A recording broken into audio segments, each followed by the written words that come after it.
Okay, well, welcome to CSCS in Lugano for a training course about using GPUs and CUDA, and in particular using GPUs and CUDA for high performance computing and with the Pascal architecture. So my name's Ben Cumming. I work for CSCS. I work in our office in Zurich, and so I'll be teaching most of the course. I also have a colleague here, Thibaut Giacomo. Going to stick your hand up, Thibaut. He's going to be assisting throughout the course. So if you have any questions when we're doing the exercises, you can ask Thibaut. And I also have another colleague down here, Sam Yates, who is actually here to learn about GPUs, but he also works for CSCS. So you can ask him for help if you need help or if you have any questions along the way. So we've got 3 days or 2.5 days, depending how you measure it. And we're going to talk about quite a range of topics.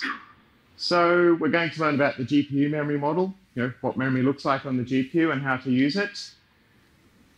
We're going to start simple and learn how to develop some simple kernels using CUDA, how to write some code for the GPU, and then learn how to scale those kernels up to use all the resources available on the GPU. And we're going to then learn about thread cooperation and synchronization for all of those algorithms that aren't trivially easy to implement on the GPU. We're going to learn about concurrent task-based parallelism. So once you've got a set of kernels that you want to run, how do you go about running multiple kernels at the same time on the GPU? How do you go about overlapping work that you're running on the CPU with work that you're running on the GPU and overlapping this with memory transfers? We're going to learn about how to use MPI, and I assume that most people will be familiar with MPI. So MPI is a very popular, or it's the standard way of writing distributed programs for high-performance computing. So we're going to learn some details about how to make that work with CUDA. And we're going to learn throughout all the exercises today and tomorrow, and on the third day, when we do exercises, we'll try to run some of them through the CUDA profiler, so we can start to get a feeling for some of the tools. Tomorrow, we've got a colleague from NVIDIA who's going to be coming and giving a 2-hour session where he's really going to deep dive into the specific details of the P100 GPUs. So these are the Pascal-based GPUs that we have in Piz Daint. So he's going to give a very low-level instruction about how to use those GPUs. And at the end of the course, we've set aside basically the last part of the last afternoon for people who want to stay behind and talk to people from CSCS about their codes, their applications that they're working on, and try to get some advice. And also throughout the course, at the coffee break or during lunch breaks, whenever, if you want to come up and ask questions about the work that you're doing for your PhD or for your job, please go ahead. So we're going to be focusing on, because programming for GPUs and programming with CUDA is a very big topic. You can use CUDA to program HPC systems. You can also use it to program the sorts of GPUs you have in your desktop, and you can also use it for small embedded systems. There's a whole range of applications. We are specifically talking about using GPUs in high-performance computing in this course, and we're going to be looking at the P100 GPUs on Piz Daint. So and also the CUDA Toolkit version 8. So when I say CUDA has a particular feature, like, for example, double precision atomics, that's shorthand for CUDA 8 has it, and we can use it on Piz Daint today. But double precision atomics, for example, that wasn't available on the previous generation of GPUs, and we're going to learn about exactly what double precision atomics are later on, don't worry. So it wasn't available on the previous GPUs or previous versions of CUDA 8. But a lot of the stuff I'm going to be teaching, or the vast majority of the stuff I'm teaching, is very general purpose CUDA programming. But we have a strong focus on the P100 GPUs in Piz Daint. So before I go any further, I just wanted to do a little survey about, just so I can find out what people's backgrounds are. So who here has done some GPU programming before? Okay, and who here has done GPU programming with CUDA? Okay, so we have some people with experience. Do we have people who are Fortran programmers first and foremost? We have we have got a couple of Fortran programmers. Do we have anyone who's not comfortable programming C++? Okay, good. Because in this course, there aren't too many prerequisites for this course. So I assume that people here have got no experience with GPUs or programming CUDA before. So we're going to start from the start and learn from the ground up. I do assume some C++ knowledge, and specifically I'm going to be using C++ 11, but I'm not using any, advanced or crazy features. I'm just using the bits that make C++ easier. So if you do have any questions about the language along the way, just put your hand up. We've got a bunch of people in the room here who will be able to help you out. And we're going to be looking at CUDA specifically, which is often thought of as being a very low-level way of programming GPUs. And it is a very low-level way of programming GPUs because it was designed for GPUs, and it's designed by NVIDIA for using on their GPUs, so it gives you full control over the GPU. But the ideas that you learn from this are also applicable if you want to go and use another more high-level approach for programming GPUs. So if you want to go and use OpenACC or OpenCL, or if there's a library out there that does what you need it to do, having the understanding from learning how CUDA works and using that to program the GPU, that understanding is very helpful when you go on to use other approaches. Personally, I think CUDA is what we want to be programming our GPUs in because it gives you full control, and we're programming GPUs because we're interested in performance. And CUDA is the way to get performance for all applications. There are some areas where using OpenACC, and other areas where using a GPU-ready library are the more efficient way to go, are very efficient approaches. But in general, CUDA is the approach you would want to use for a broad range of applications. And on the topic of OpenACC, we are going to be holding a course here at CSCS, maybe a 2-day or a 3-day course at the end of May. And so that's going to be about OpenACC. And OpenACC is anyone here familiar with OpenMP? So OpenMP is a set of, it's a standardized set of what we call compiler directives. So you take a bit of code and then you write some special hints in the form of special comments on parts of code that you want to have parallelized. And then the compiler will hopefully, magically, behind the scenes, generate parallel multi-threaded code for you. OpenACC is the equivalent for, or it's a particular set of directives for working on GPUs. So you basically look at the loops that you want to have parallelized and add OpenACC, and the compiler will generate the code for you. And OpenMP4 is also being extended to, OpenMP4 also has support for GPUs. So if that's a topic that interests you, we are having another course here at the end of May. And if you want to find out more, you can go to our events page. That's a hyperlink there. Unfortunately, last time I checked on Thursday, the course hadn't actually been put online. So just keep checking back there if that interests you. So I want to start by asking a question of why GPUs, because as we're going to see, programming GPUs is a bit different from programming the sort of multi-core processors that people have been using in high performance computing for a long time now, and it will require porting our codes to support GPUs will take a lot of effort, and it will require learning new skills.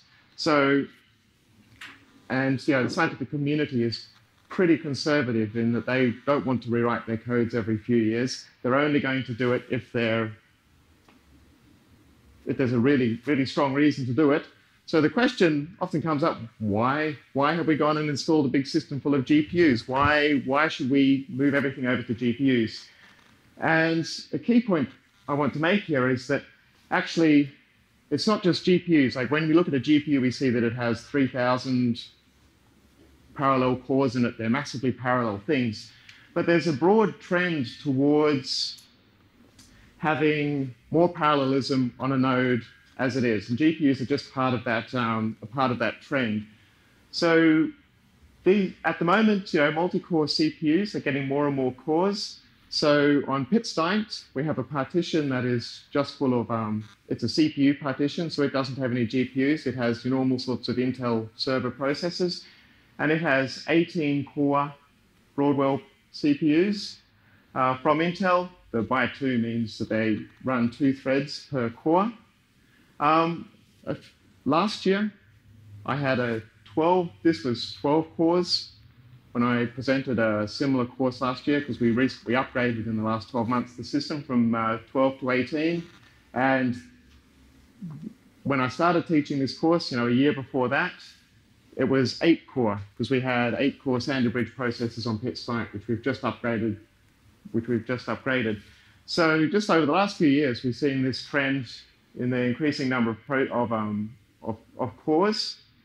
And then we also have, so this is multi-core CPUs. Even our normal multi-core CPUs are getting a lot more cores and a lot more parallelism. And many core accelerators like GPUs. So the NVIDIA P100 GPUs have 3,500, 3,600 CUDA cores.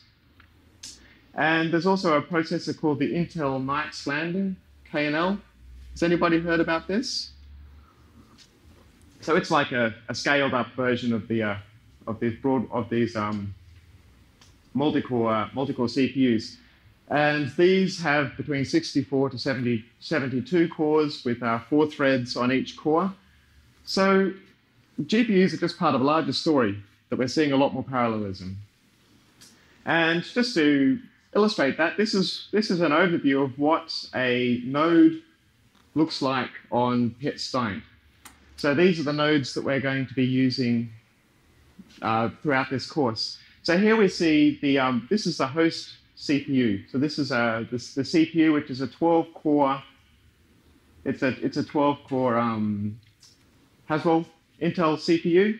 So each one of these green squares here is one of its cores, and it has 64 gigabytes of memory attached to it. And then over here we have this representation of the GPU, which has 3,582 cores and its own memory space, and they're joined together. So if we want to be able to fully utilize this resource that we have available to us, we're going to have to use all of those parallel cores very effectively. And when I started teaching this course, I used to make this slide in PowerPoint by just putting some green squares and then cutting and pasting them and moving them all around. Now the processes have become so complex that I have a Python script that just generates this picture for me. So even as I'm teaching this course each year, they become more and more complicated. So to give a little bit of our historic, so this is what we're having to deal with these days when we want to program for high performance computing. And to give a little bit of history, I mentioned MPI before, and MPI is a message passing. It's a message passing library. And in the late 90s and early 2000s, an enormous amount of money and effort and time was spent porting high-performance computing codes to use MPI. Just like these days, we're seeing a lot of money, time, and effort being spent to port codes to support these many-core and multi-core architectures. And it's been very successful because it's a very nice abstraction. Because when it came out, we had individual nodes on a supercomputer. Didn't have that many cores. Maybe they had 1 core or 2 core or 4 cores. And the approach to programming for this was to break the problem, the domain. It depends on the domain, on the problem. So to break it up into chunks, which are then distributed across parallel copies of your application. And then you have explicit message passing. So when performing the simulation, at certain points you've got to exchange information, or information has to get from one processor, one node to another. And this MPI provided an explicit message passing interface where you could say, okay, pass this information to that processor, and on the other side it would say, receive that information from that processor. And we had a free lunch for a long time. So is anyone familiar with the idea of a free lunch? I think it started back in the gold rush. The actual term came from back in the gold rush in California, where bars would, so what was it? You would get a free lunch if you ordered a beer. So and then they would fill the food with salt, and they knew that when these guys came in, they wouldn't have just one beer, they would end up buying a lot of beer. And this is where they're saying there's no such thing as a free lunch came in. They're still making their money off you. And we had a free lunch in high-performance computing for a while there, where once everything was set up to run nicely with MPI, every year we had faster processors, and we had more of them. And the processors weren't just faster, they had bigger caches, wider vector lanes. And so without too much effort, when each new generation of processor was installed, when each compute center upgraded its hardware, people got a corresponding increase in performance in their applications. But as the saying goes, there's no such thing as a free lunch. And right now we're at the end of that. We're at the end of the free lunch period. To understand why that has happened, I've got some graphs here that were made by my colleague Sam over here, and I think by scraping information on Wikipedia. Yep. And this is what's happened. So this is the number of transistors on a processor since back in the early 70s up until recently, and you can see that there's a clear exponential increase. This is a log scale exponential increase in the number of transistors that we are fitting onto a processor. So this is Moore's law. What Moore specifically said was that the number of our transistors would double every 18 months. Yeah. But we haven't. But what's But this is a plot now of frequency. So this is the number of megahertz or gigahertz that your processor runs at. And you can see that for quite a long time there was a nice, generally linear increase in processor frequency up until about 2005. And from 2005 onwards, the processor frequency, that is the speed at which processors work, the number of clock cycles they can do in a second, has not changed. It's stayed flat. And the reason for this is because the power that you consume, is roughly proportional to the frequency cubed. So at some point, you don't have enough power, and you don't have enough thermal ability to deal with the heat that a processor generates. So they've stopped. So at about 2005 is when we reached that ceiling. So we're not getting any performance boost from increasing frequencies anymore. And this is the amount of, this is a plot of the single-threaded performance. So if you have one core running a thread, doing some intensive floating point computation, this is a measure over time of how much computation a single thread has been able to perform. And you can see we had something that looks like linear up until about here, but that has been flattening off too. So our processor speeds have been flattening off, and we're also not getting this nice linear scaling in the amount of work in the amount of our performance per core. And you can probably see where this is heading. Obviously, we're going to have more cores, so we're not getting as much performance per core, but we're going to have many more cores, or much more parallelism. Because this is one way of talking about how to speed up an application. There are three ways. You can think of it as there are three kind of ways to speed up an application or increase performance of a processor. The first is to increase the clock speed. So that's just the number of operations that a processor can do in a second. The second is to increase the amount of work that you do per clock cycle. So instead of doing one addition or one multiplication per clock cycle, can we do 2? Can we do 4? Can we do 8? So vectorization is one approach for, instead of just doing in a single instruction one addition or one multiplication, do 4 or 8. Instruction level parallelism, where you can find a way to get the processor it'll actually be able to issue 2 instructions at the same time to do 2 operations. And also by having more cores. So instead of one core executing one thread, have multiple cores executing multiple threads at the same time. And the third way to increase performance of an application, and one that's becoming much more important these days, is don't stall. That is, don't wait. You never want the application to be waiting or to be in a position where it can't execute the next instruction. And the most very common reason for that is because you've requested some information from memory, and the CPU is much faster than memory. So if that information isn't already available, the CPU will have to wait hundreds of clock cycles for that information, for that request for the information from memory to be served. So this is caching is one way to work around this, and we're going to see in a little bit that GPUs have a very nice, totally different approach to solving this problem, and also branch prediction to avoid pipeline stalls. So when you have if-else branches in code, one of the key optimizations that Intel have in their processors is the ability, the processor can take a guess at which way it's going to go, whether it's going to be an if or an else, and they can avoid, because processors are very complicated these days. They don't just take an instruction and complete the instruction in one cycle. Usually these instructions, like the instruction to do a certain thing, will have a long pipeline, a long series of operations that have to be done over multiple clock cycles. And if you have a branch in your code, then this will hurt you. This will hurt you very badly because it'll have to fill up the whole pipeline again. So looking at these ways to speed up an application, the first was to increase the clock speed. Well, we've already seen the clock frequency won't increase, and that's just because we don't have enough power. And in fact, the clock frequencies have been going down as the number of cores increases. So I've got this here, a 4-core Haswell processor running at 3.5 gigahertz.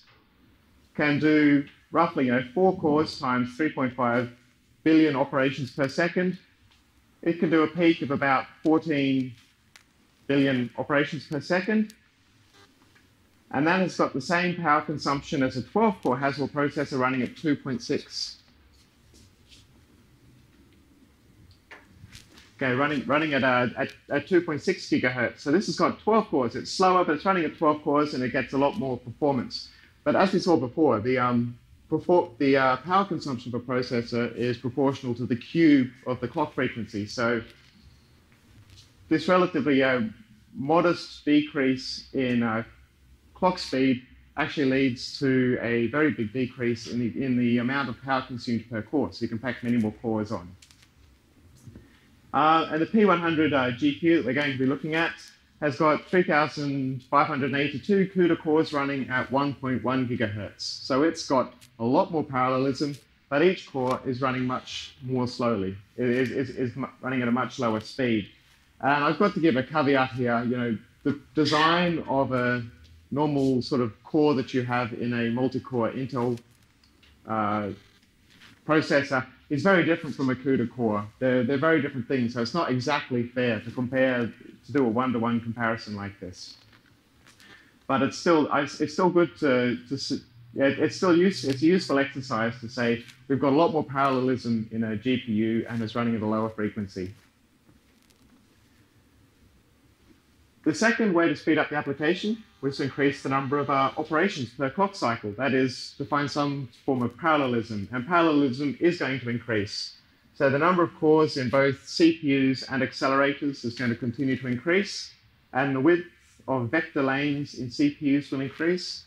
So vector operations on the CPU, I mentioned this before, are when the CPU can perform 4 or 8 floating point operations in a single clock cycle. So currently we can do 4 double precision operations with AVX and AVX2. That's the processors that are currently in Piz Daint, the CPUs. And that's going to increase to 8 floating double precision or 16 single precision floating point operations every clock cycle with this AVX 512 instruction set, which is in the KNL, and it's also in Skylake. So Skylake is Intel's next general purpose server processor, which is going to be released some point later this year. And also the number of threads per core in multi-core systems is going to increase. So the Intel server processors have got 2 threads per core. The Intel K&L has got 4 threads per core. IBM Power processors have up to 8 threads per core. So we've got more cores, we've got wider vector instructions, and we're also running now multiple threads per core supported in hardware.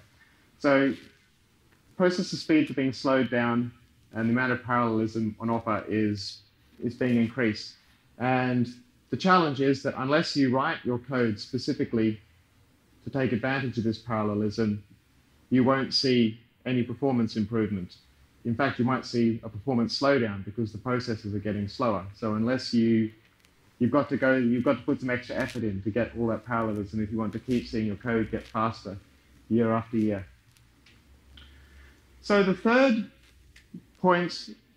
way that we spoke about speeding up an application was to don't stall.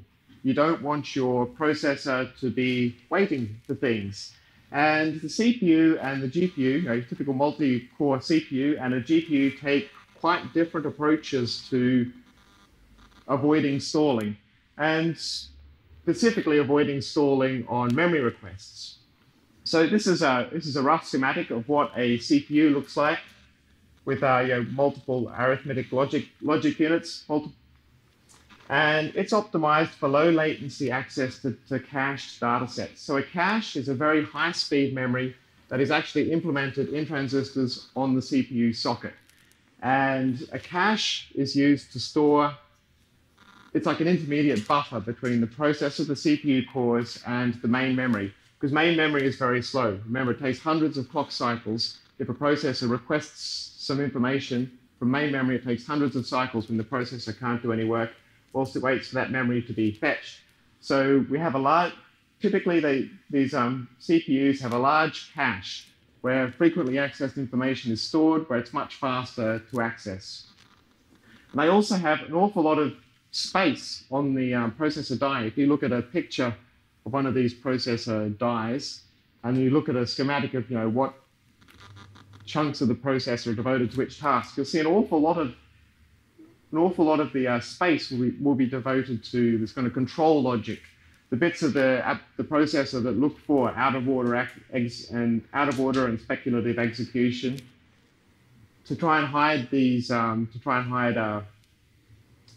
avoid waiting and to avoid some of these. For example, for branch prediction. The GPU is optimized, it's very specifically optimized for data parallel throughput computation. So the CPU is designed so that it can handle any type of workload, including workloads that run on a single thread and have to run very fast. The GPU is much more specialized. It was designed for, okay, let's say we're working on applications where all we're interested in is highly parallel, data parallel work. And it's designed to be tolerant of memory latency. So you can see here we've got a whole bunch of processors here, and a little bit of cache and a little bit of control logic for each, but much less space on the processor has been devoted to cache and control logic. And so this system has prioritized computation over the rest. So it has to be much more resistant to memory latency, where it has to be able to deal with the latency of getting information from memory without the availability of this large cache we had here. So GPUs are, so CPU cores, another way to say this, that CPU cores are optimized to minimize latency between operations. So here's a schematic of what a CPU core looks like. And here we have a thread, and blue is when it's doing some processing, and then white is when it's waiting. So this might be waiting for a pipe. You might have had a pipeline stall. It might be waiting for the pipeline to fill up again, or it might be waiting for a memory request to be fulfilled. And CPUs are designed to make this white space, this time the CPU spends waiting, as small as possible. So one way to do that, for example, is if it requests a memory and that memory is already available in cache, then it's going to be able to get that information much faster, and it's going to minimize the amount of time it spends waiting.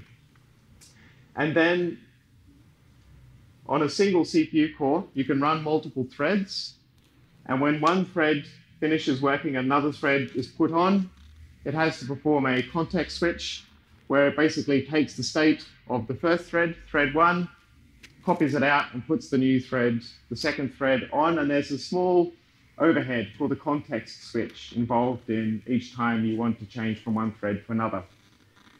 GPUs work in a different way. You can see here we've got 4.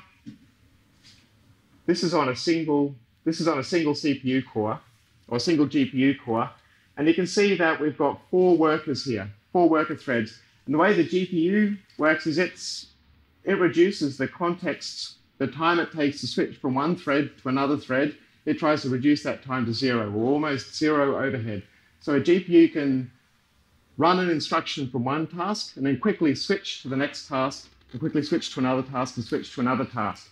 So it doesn't worry about minimizing this time that it takes. So this might be one thread making a memory request, and there might be a long wait until that memory request has been satisfied, and then blue is when it's ready for the next instruction to be issued. What the GPU does is it will quickly switch in another thread, and that thread might also make a memory request, and this one too, and this one too, and it can quickly issue these instructions one after the other, switching between threads. And by the time this thread or this instruction has been issued, our first thread has now, the memory has been fetched, and our first thread is now ready to go.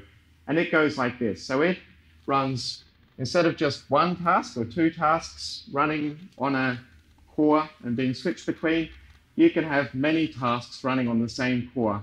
And when one task issues an instruction and then has to wait until it's ready for the next one, it can quickly run another instruction from another task. So this is a key kind of difference between CPUs and GPUs in how they try to handle this memory latency and instruction latencies. So a key thing I want to make is people say, oh, well, programming GPUs is hard, CUDA is hard because it's different, because I have to think in parallel. But what's more true is that writing really good parallel code and really good concurrent code is hard. And unfortunately, it's not just GPUs for which that's hard. It's also certainly very true for multi-core CPU processors. And hopefully I've done enough to convince you here that we're seeing lots more parallelism on all architectures. So we're going to have to, we're seeing a lot more parallelism on all these different architectures. And so it's not just the GPU programming that's going to be hard. There's a big change that everyone's going to have to make in all of our codes, whether they're targeting GPU or CPU. And we need some new programming models. And sometimes we've even got to think about new algorithms, because one algorithm which might have worked really well on a really fast single-core processor, another algorithm that might take more operations, but if those operations can be parallelized, it might end up being more efficient, for example. And there's going to have to be a lot of code that's rewritten and refactored. So, and compute nodes are being underutilized. So on a system like Piz Daint, not all of our users are ready to run their codes with GPUs. We still have CPU codes being run there. I think after we'd had Piz Daint for a year, I think we had something like 10 or 12% of jobs were running on the GPU. Now I think it's well over 50%. The majority of jobs are running on the GPU, but that took a good 2 or 3 years until we started to see applications catching up. And there's still a lot of work to be done, not just with GPUs to get GPU support, but also to get proper multi-threading support and vectorization. So the big summary is there's a change coming, and it's here because of power, because we've just reached the power limits. And writing good concurrent code is difficult. And we're going to be looking at one particular architecture, one of these highly parallel architectures, which is the NVIDIA GPUs or GPUs. And we're going to be looking at one way of programming those, which is CUDA, which is very much GPU specific. However, once you learn to start thinking like this and start looking at this, a lot of the concepts that you're going to learn here, about how to think about parallelism and coordination between threads, this is also applicable to other architectures, and including things like Intel Xeon Phi and these many-core and multi-core processors.